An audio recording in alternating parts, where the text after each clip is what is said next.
하나님의 말씀 신약성경 고린도전서 3장 16절 말씀입니다.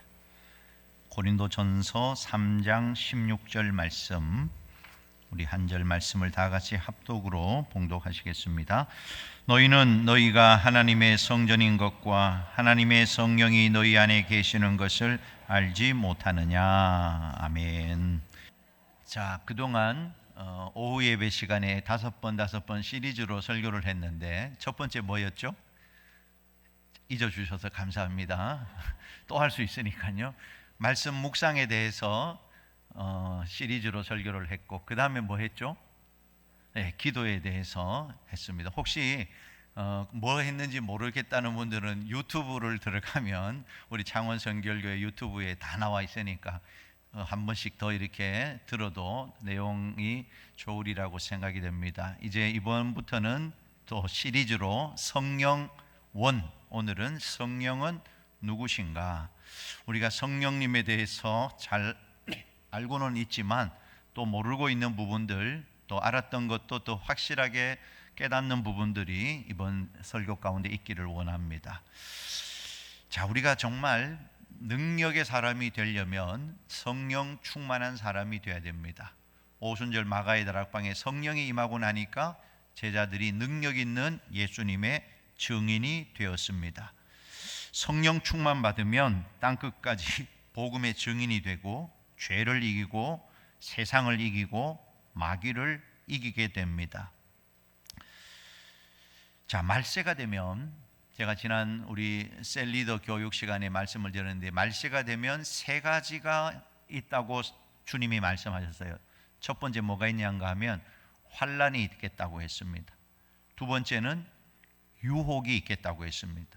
세 번째는 미혹이 있겠다고 했어요. 자, 이 세 가지는 우리가 앞으로 닥쳐야 될 영적인 현실이고 또 우리가 살아가야 될 세상의 현실이 될 텐데, 환난이 있고 유혹이 있고 미혹이 있다는 거예요. 마지막 때가 되면 이 세 가지는 우리가 성령 충만해서 반드시 승리해야 합니다. 환난도 이겨야 되고 유혹도 물리쳐야 되고 미혹에 빠져서 이단으로 가거나 엉뚱한 데 가면 내 영혼이 다 망가지는 것입니다. 그러면 환난을 이기려면 어떻게 해야 된다고 그랬죠? 믿음으로 이겨야 됩니다.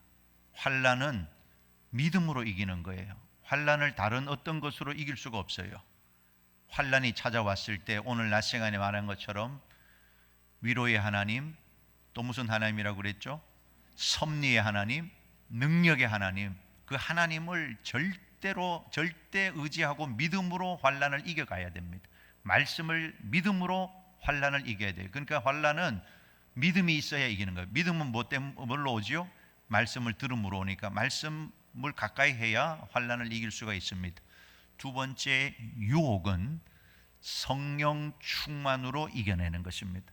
여러분, 세상에 유혹이 올 때 성령 충만하지 않으면 다 그 유혹에 넘어갈 수밖에 없어요. 그래서 우리가 마지막 때는 하나님께서 남종과 여종들에게 물 붓듯이 성령을 부어주시겠다고 했어요.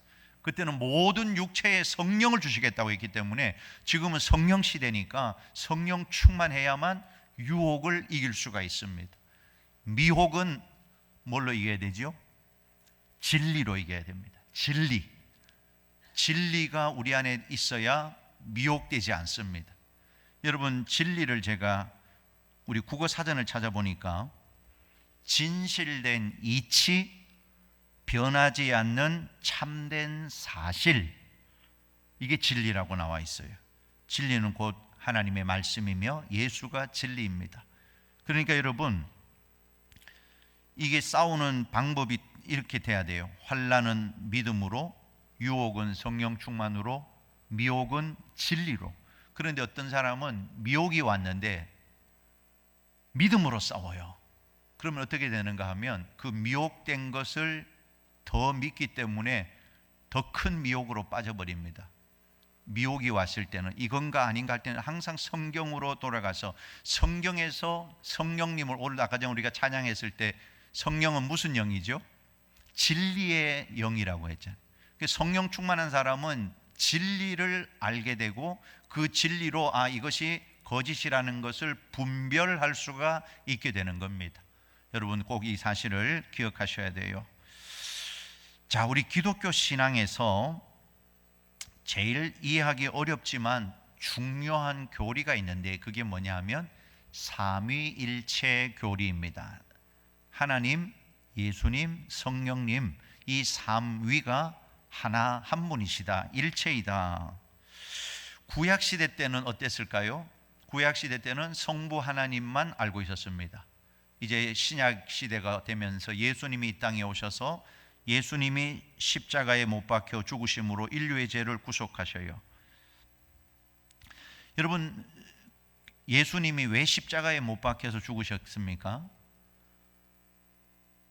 그 이유는 신성모독이라는 죄 때문이었어요. 어떻게 자기를 하나님이라고 하느냐?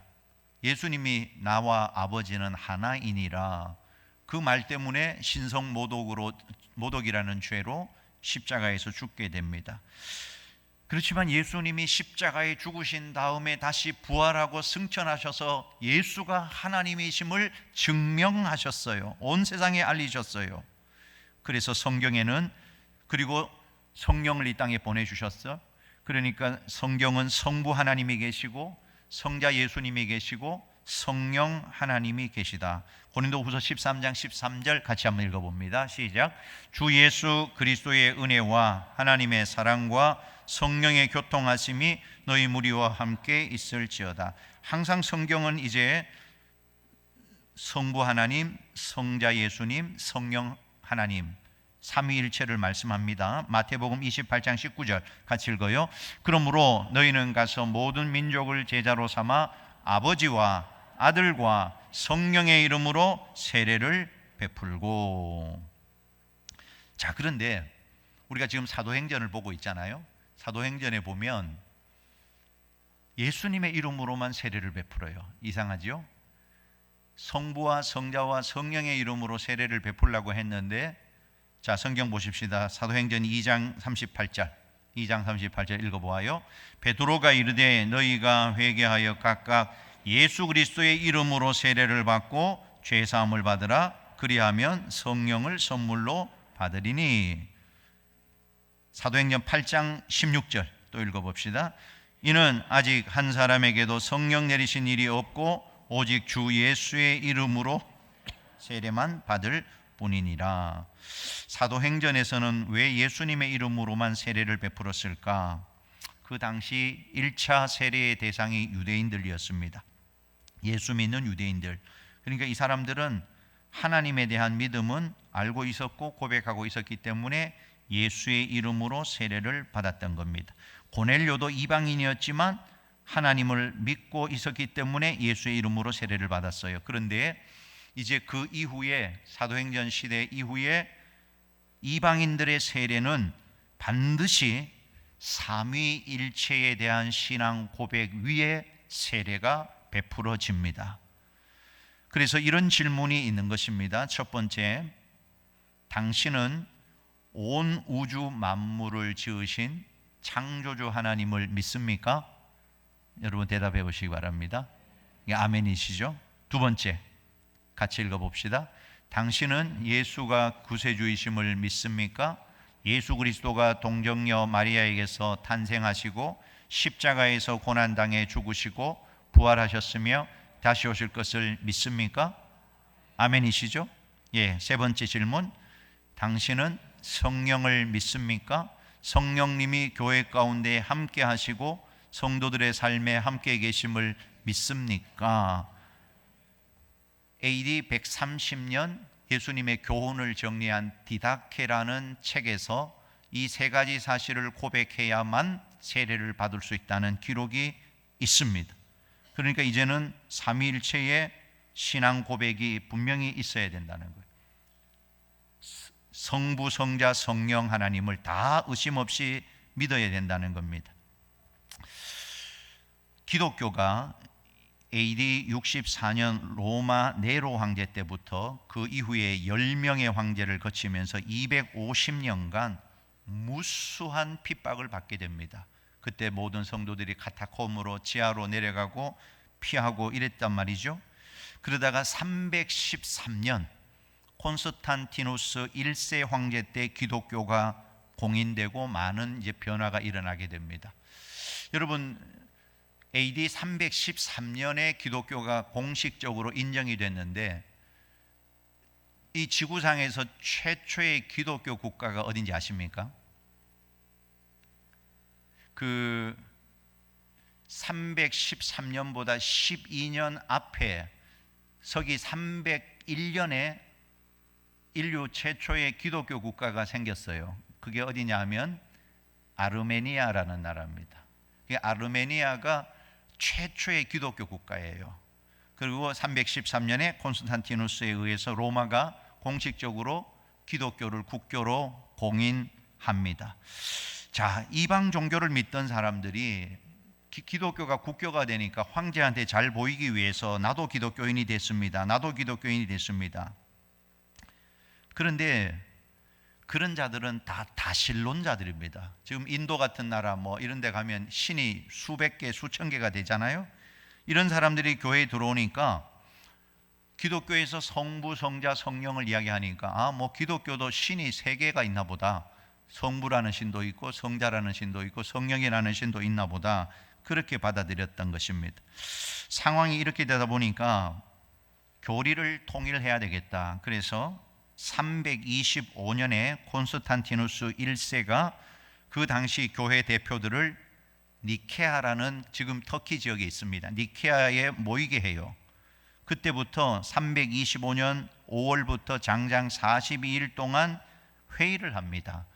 여러분, 이런 것을, 이 회의가 니케아 종교회의인데 이런 것들도 굉장히 중요해요. 교회사적으로. 왜냐하면 교리라고 하는 것이 그냥 하루아침에 생긴 것이 아니고 이런 하나님의 역사와 성령의 간섭 속에서 교리가 탄생하게 된 거거든요. 42일 동안 회의를 하고 내린 결론이 예수님은 하나님이시다. 한 분 하나님을 믿으며 예수 그리스도는 아버지와 본질이 같으신 하나님이시다.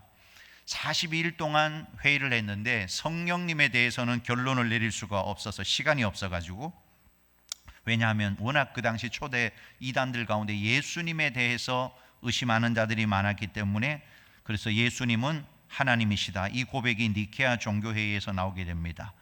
그 이후에 성령님도 성부 하나님과 동일한 본질이시다라는 고백이 381년 콘스탄티노플, 지금 이스탄불이 과거 이름이 콘스탄티노플, 거기에서 콘스탄티노플 종교회의에서 정해지는 것이죠.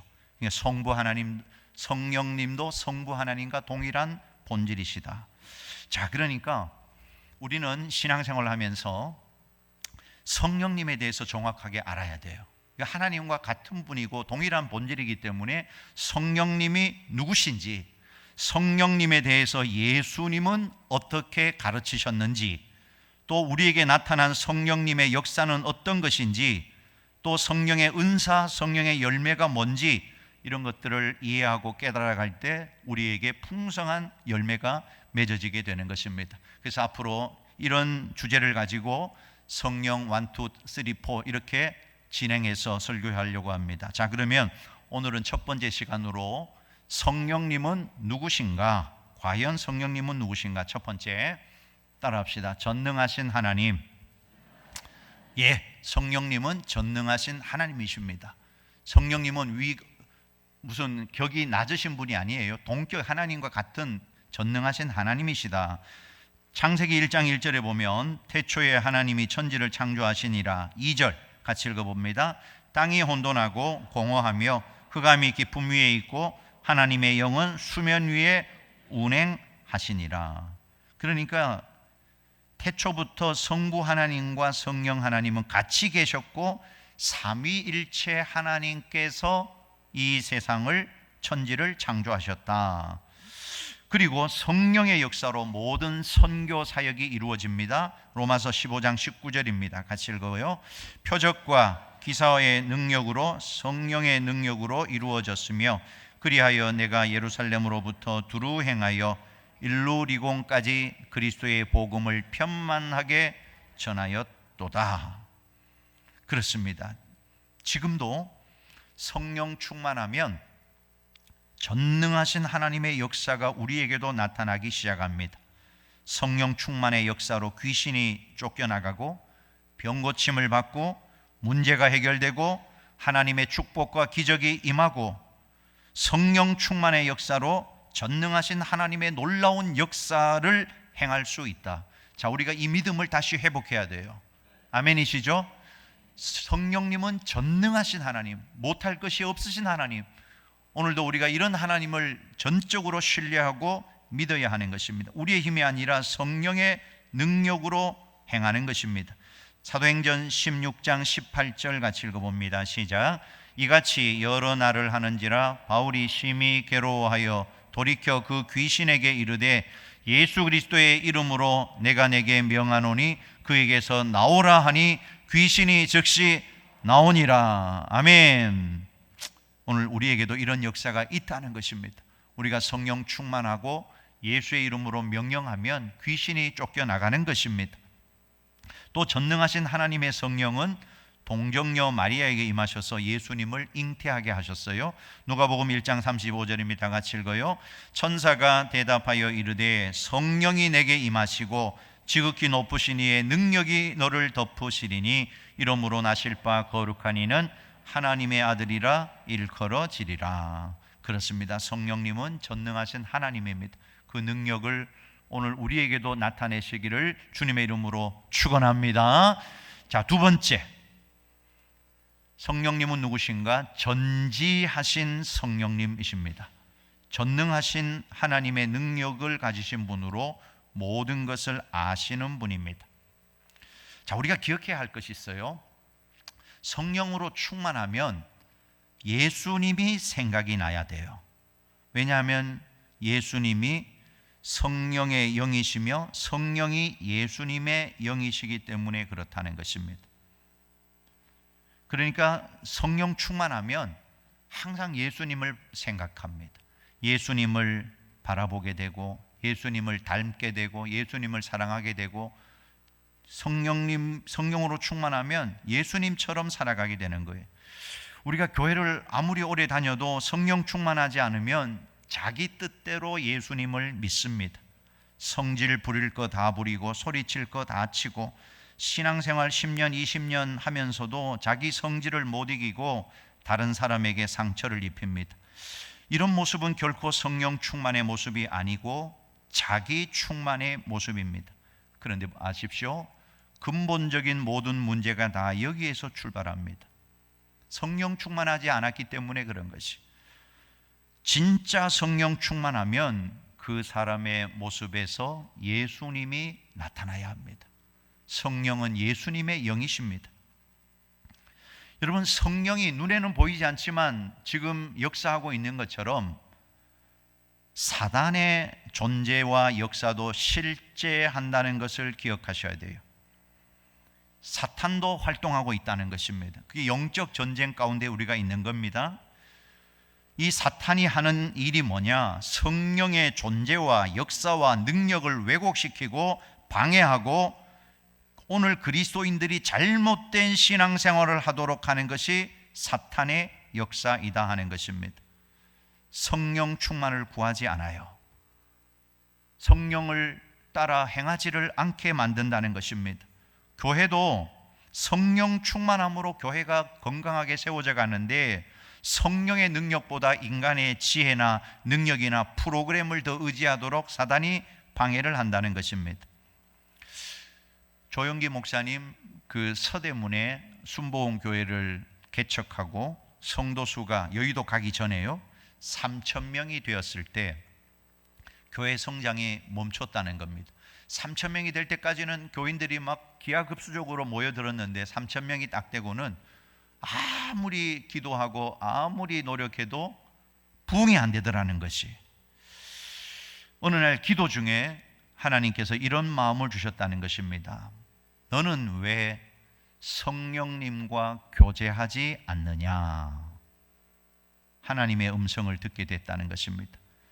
이때부터 깨달음을 얻고 교회에 구호가 생겼다고 해요. The Holy Spirit Let's go. 성령님 함께 갑시다. 성령님 환영합니다. 성령님 인정합니다. 성령님 모셔드립니다. 오늘 우리가 모든 것을 알고 계시는 이 성령님과의 교제가 반드시 필요하다는 것이, 오늘 우리가 이 성령님과 교제하지 않으면 율법적인 신앙생활을 합니다. 인간적인 신앙생활을 합니다. 자기 공로, 자기 노력으로 신앙생활을 하는 거예요. 성령님을 알아야 하고 성령님과 교제가 이루어져야 한다 하는 것입니다. 사실 성령의 역사가 없이는 하나님의 말씀을 깨닫지도 못하고 구원에 이를 수도 없다는 것입니다. 우리가 기억해야 할 것은 성령님은 항상 우리를 예수 그리스도에게로 인도하신다 하는 것입니다. 그러니까 여러분, 이제 우리가 이 성령에 대한 말씀을 들으면서 항상 제가 또 강조하는 것이 우리 안에 예수님을 모셨잖아요. 그 예수님이 성령으로 와 계시는 거잖아요. 그분을 인식하고 의식하고 바라보고 그분과 교제하고 그분과 함께 생활하는 것을 이제는 연습하셔야 돼요. 항상 성령님과 교제를 해야 하는 것입니다. 물어보아야 하는 것이에요. 내 생각과 내 뜻대로 하는 것이 아니고 성령님과 교제해야 합니다. 성령님께 삶을 의탁하고 순종하고 그렇게 신앙생활을 해야 하는 것이에요. 자, 성령 충만할 때 어떤 일이 일어나는가? 요한복음 14장 26절입니다. 같이 읽어요.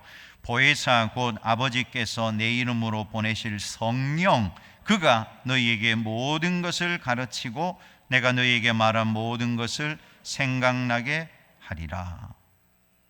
우리가 아무리 성경을 읽어도 깨달음을 얻지 못하는 이유가 뭡니까? 성령님이 깨닫게 해주시지 않으면 깨달을 수가 없어요. 그러니까 성령님을 의지해야 합니다. 성령님, 오늘도 말씀을 읽는 가운데 깨닫게 해달라고. 이게 쌓이고 쌓여야 신앙생활이 풍성해지는 것입니다. 고린도전서 2장 10절과 11절을 같이 읽어봅니다. 오직 하나님이 성령으로 이것을 우리에게 보이셨으니 성령은 모든 것 곧 하나님의 깊은 것까지도 통달하시느니라. 사람의 일을 사람의 속에 있는 영 외에 누가 알리요? 이와 같이 하나님의 일도 하나님의 영 외에는 아무도 알지 못하느니라. 성령 받아야 말씀 깨닫고 성령 받아야 말씀대로 살아갈 수가 있는 것입니다. 여러분, 우리가 더 뜨겁게 성령 충만을 구하는 우리 모두가 되기를 소원합니다. 여러분, 성경 66권 가운데 요한계시록은 굉장히 어려운 책이에요. 그래서 우리가 요한계시록을 읽을 때는 더 성령님께 깨닫게 해달라고 기도해야 됩니다. 요한계시록을 통해서 모든 온갖 이단이 다 나왔어요. 신천지가 그 중에 하나입니다. 신천지는 1년 내내 요한계시록만 가르쳐요. 그 이유는 사람들이 요한계시록을 잘 모르기 때문에 그런 것입니다. 자기 입맛대로 갖다 붙이는 것이 미혹당하는 것입니다. 그래서 꼭 기억하십시오. 요한계시록을 많이 가르치는 곳은 조심해야 합니다. 꼭 기억하세요. 요한계시록을 많이 가르치는 곳, 우리는 말씀 묵상하고 큐티하니까 요한계시록도 다 큐티했잖아요. 묵상했지요? 안 했습니까? 지금 우리가 큐티한 지가 6년이 나고 7년이 돼서 성경 한 바퀴 돌았다니까요. 지금 성경 한 바퀴 돌고 다시 또 들어간 거예요. 올해부터. 그러니까 여러분, 우리가 큐티를 잘하면 성경을 전체를 묵상할 수가 있는 겁니다. 성경의 축복의 말씀이 무수히 많은데 왜 요한계시록만 마르고 닳도록 붙들고 연구하면서 이단에 빠지는지 이해가 되지를 않습니다. 신천지는 요한계시록을 달달 외웁니다. 우리나라 이단들 대부분이 요한계시록에서 나왔어요. 그러므로 여러분, 성경 전체를 잘 알아야 됩니다.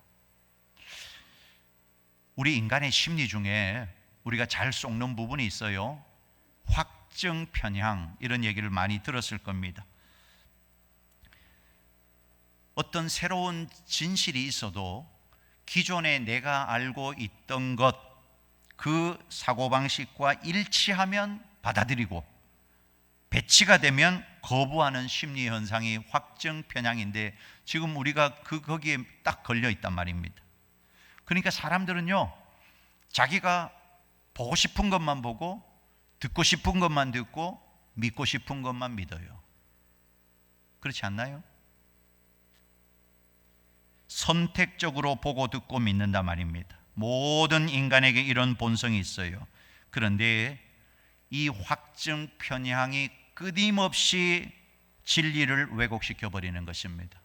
그러니까 앞에 제가 미혹을 진리로 이겨야 된다, 진리가 들어와야 되는 거지, 내가 알고 있는 것으로 믿음으로, 내 갖고 있는 믿음으로 자꾸 분별하려고 하면 더 확증 편향이 돼버려요. 진리가 우리를 자유케 하는데 확증 편향이 되면 오히려 진리에는 무관심하는 것입니다. 내가 아는 지식만 가지고 모든 것을 다 판단하는 거예요. 조심하셔야 합니다. 진리를 깨달아야 되는데 내가 알고 있는 것, 그것 가지고 모든 걸 다 판단해요. 내 마음에 들면 아멘이고 내 마음에 안 들면 노멘이 돼버리는 거예요. 위험합니다. 여러분, 여기에 우리가 걸려들면 미혹당할 수밖에 없어요. 여러분, 전지하신 성령님의 감동으로 창세기부터 요한계시록까지 쓰여졌기 때문에 우리는 성경 전체를 묵상하고 기도하면서 진리의 성령이신 하나님의 뜻을 깨달아야 할 줄로 믿습니다. 디모데후서 3장 16절입니다. 같이 읽어요.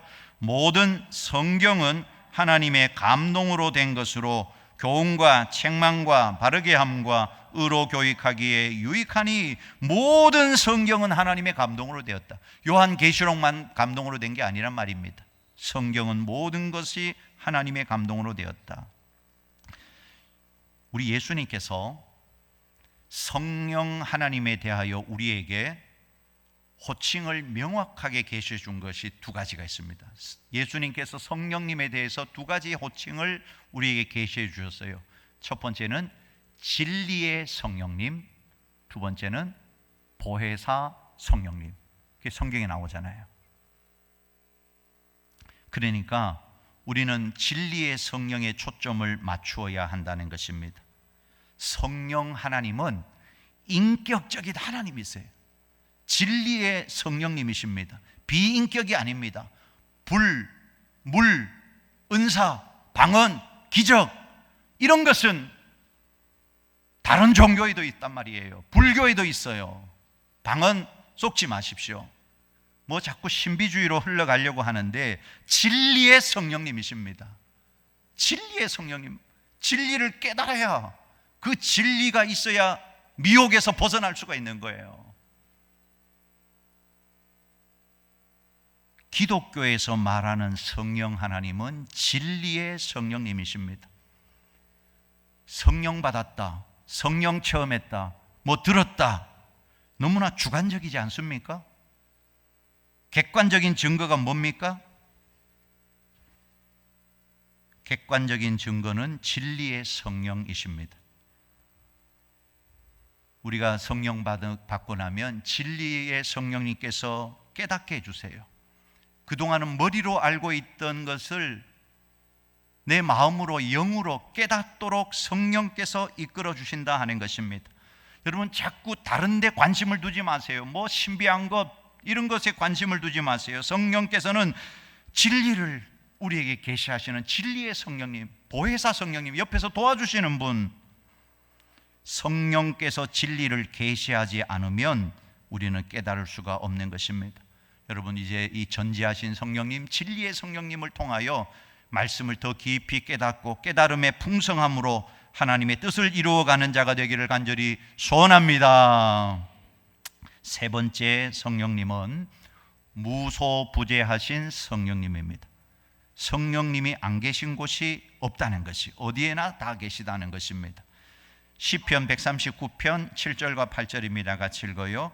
내가 주의 영을 떠나 어디로 가며 주의 앞에서 어디로 피하리이까? 내가 하늘에 올라갈지라도 거기 계시며 수월에 내 자리를 펼지라도 거기 계시나이다.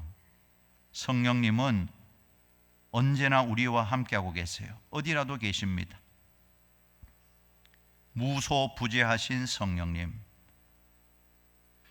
어떤 사람이 지리산에 올라가서 40일 기도하다가 하나님의 음성을 들었다고 합니다. 그런데 40일 동안 지리산에 올라가서 기도할 때 성경은 하나도 안 읽고 기도만 했다는 거예요. 여러분, 40일 기도를 하려면 그만큼 성경도 읽고 하나님의 뜻을 깨달아야 됩니다. 말씀을 읽지 않고 자기 주장만 가지고 지리산에 올라가서 기도하기 때문에 자기 뜻과 하나님의 뜻을 구분하지 못하고 이단이 되는 것입니다. 자, 여러분, 은혜를 받으면 기도가 잘 될까요? 잘 안 될까요? 은혜 받으면 기도가 잘 되지요? 잘 되겠지요? 자, 그런데 그 단계가 가야 할 단계가 있습니다. 우리가 은혜 받고 진리의 성령께서 우리를 깨닫게 해주시면 그때부터는 기도가 어려워질 수가 있어요. 그게 무슨 말인가 하면 내 안에 진리의 성령이 충만하지 않을 때는 이것도 주세요, 저것도 주세요, 뭐도 해주세요, 내가 하고 싶은 것, 소원하는 것 다 할 수가 있어요. 그러나 진리의 성령이 우리 안에 오셔서 깨닫게 하면 하나님의 뜻을 기도하게 하시는 겁니다. 그래서 기도가 어려워질 수 있어요. 그 고비를 넘어가야 되는 거예요. 여러분, 일평생 주세요 주세요 달라고만 기도할 겁니까? 그럴 심산인 것 같은데 그게 아니란 말이에요. 성령께서 진리의 성령 깨닫게 해주시면 그 주님이 원하시는 기도가 있단 말이에요. 내 뜻대로가 아니라 주님의 뜻대로, 주님이 원하시는, 오늘 이 시대의 대한민국을 향한 주님의 뜻이 이루어지도록 기도해야 되지 않겠냐는 것입니다. 오늘 우리는 이런 성령님을 사모해야 돼요. 여러분, 이 세상에서 제일 중요한 게 뭐냐 하면 진리입니다. 진리 없이 살아가는 최선과 성공은 인생을 다 망쳐버려요. 진리의 중요성을 안다면 성령님을 구하지 않을 수가 없습니다. 왜요? 성령님은 진리의 성령님이십니다. 진리를 깨닫게 하시는 분이 성령님이세요. 우리가 더 하나님을 사모해야 되고 성령님을 사모해야 될 이유가 여기에 있는 것입니다. 우리가 더 진리를 깨닫고 말씀 안으로 성령님의 뜻으로, 하나님의 뜻으로 자꾸 들어가야 돼요. 할렐루야. 자, 그 다음에 마지막입니다. 영원한 성령님이십니다. 영원한 성령님, 영원토록 우리와 동행하시는 분이 성령님이십니다. A.W. 토저 목사님이 이런 말을 했어요. 같이 한번 읽어보십시다. 초대교회는 단순한 조직체나 운동단체가 아니라 영적 능력 그 자체였다. 초대교회는 성령의 권능으로 움직였다. 교회는 성령의 권능이 있는 동안에는 늘 살아 움직였다. 교회의 역사를 돌이켜보면 성경으로 되돌아가 성령의 권능을 회복할 때마다 새로운 부흥이 일어났고, 성령의 권능이 사라지는 순간에는 기득권을 사수하려고 새로운 체제를 구축했다는 사실을 알 수 있다. 하나님이 인정하시는 유일한 권능은 바로 교회의 역사하는 성령의 권능이다. 오직 영원하신 성령에 의해 이루어진 일만이 영원히 지속된다. 교회에 임하는 성령의 권능을 회복하라. 아멘. 그 중간에 성경 구절이 많지만 다 생략하고 말씀을 정리하려고 합니다. 성경에 보면 두 종류의 인생을 소개합니다. 두 종류의 인생을 소개합니다. 첫 번째는 포지션에 집착하는 인생. 그 포지션, 그 위치, 그 직위, 그 자리, 거기에 집착하는 인생이 있습니다. 또 하나의 인생은 하나님의 기름 부으심에 집중하는 인생이 있습니다. 자, 다시요. 두 종류의 인생을 성경이 소개하는데, 하나는 포지션에 집착하는 인생, 또 하나는 성령의 하나님의 기름 부으심에 집중하는 인생. 대표적인 예가 사울과 다윗입니다. 사울, 그는 왕이었어요. 명색은 왕이었어요. 그러나 하나님이 쓰시고 하나님이 함께 하시는 사람은 다윗이었습니다. 지금도 포지션에 집착하는 성도가 있고 기름 부으심에 집중하는 성도가 있다는 것이에요.